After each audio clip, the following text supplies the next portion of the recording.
শুভ সন্ধ্যার অনেক ভালোবাসা নিয়ে চলে এলাম সুন্দর একটা নতুন ভিডিওটা স্কিপ করবে না, এড়িয়ে যাবে না, তাহলে কিন্তু খুব ভীষণভাবে মিস করবে। তো দেখো, এই সুন্দর ভিডিওটা বানানোর জন্য বা এটা একটা সুন্দর রেসিপি বলতে পারো, যে রেসিপিটা বানালে আর কিছু গরম ভাতে লাগবে না, এই দিয়েই সবাই এক থালা ভাত খেয়ে নেবে। তো দেখো, পটলটাকে আমি বেশ সুন্দর করে ঝিরিঝিরি করে কেটে নিয়েছি, হালকা একটুখানি ছুলি নিয়ে ওটাকে মানে আঁচড়ে নিয়েছিলাম।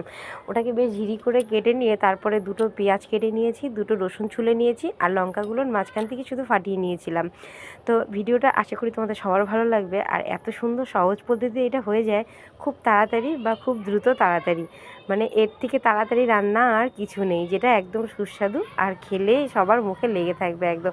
আর বাড়িতে সবাই বলবে এই রেসিপিটা আর একবার ট্রাই করো প্লিজ।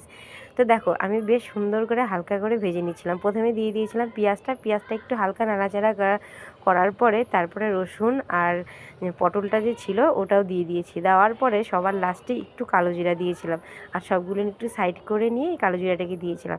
একটু ওটাকে দিয়েও বেশ সুন্দর হালকা নাড়াচাড়া করে নিয়ে তারপরে বাটার জন্য পুরো একদম শিলপাটার কাছে নিয়ে চলে এসেছি। তো তোমরা যারা মিক্সচারে করো অবশ্যই সেটা দিতে পারো।